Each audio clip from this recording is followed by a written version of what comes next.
You say you understand racing drivers. Did you understand Michael Schumacher? I would say I didn't completely get Michael.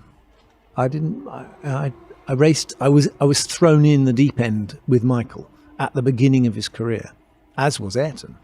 So. Well, he wasn't thrown in the deep end, but I was. So this guy we were all learning about Michael Schumacher and his style of racing and his, talk about characters and personalities. Again, a completely different style of personality to all the other guys we've just been talking about. How long did it take you to forgive him for Adelaide 94? I never blamed him for anything. I didn't, it's not a question of that. The season was heavily burdened with what happened at Imola.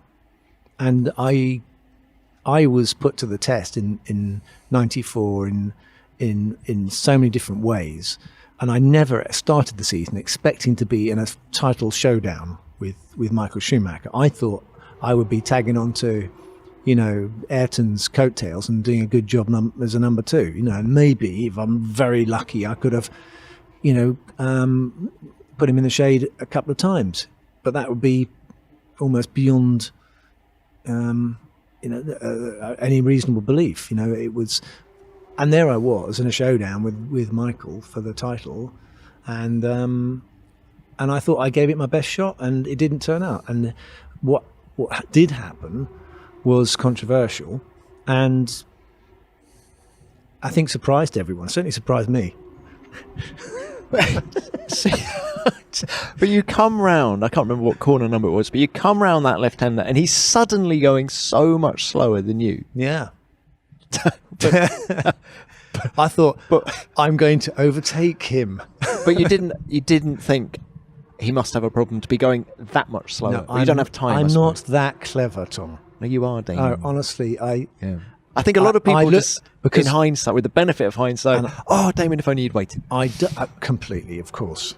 Yeah, that's with the benefit of hindsight. And I don't spend my life looking at it on YouTube and going, "Oh, look, if I just tried something different." It all looks rather pathetic, actually, in hindsight. When you look at it, he went up on two wheels, but it wasn't a big crash, was it? It was all just a bit sad. I do think to myself, oh God, we could have at least tried to fix the suspension when we got back to the pit.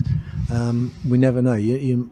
There's those. You can see it's bent. Yeah, but and there's the seams of Patrick or someone trying to pull it. I don't think that would have worked. No, but I think all we had to do was finish, and he would have got a point. Yeah, and that would have been enough. But but you. How long did it take you to get over the disappointment of 94? Because do you think your performance I wasn't disappointed in 94. I gave it my best shot, and I had a great battle with Michael. I was more looking forward to 95 to go, okay, this time we're gonna. Do you think? Imola, the emotional stress of that weekend and what followed. Do you think, in a sort of latent exhaustion kind of way, that affected your performance in 95? Yeah. I think I went straight through 94, straight into some promotional stuff. I can't remember what we did. At the end of 94. I think I went on a promotional tour of China, and I think that's what happened. Yeah. And then I went straight into the season, and I think I never had a chance to recharge my batteries over the winter. And I didn't. We had issues again in 95 with the car, and I think we.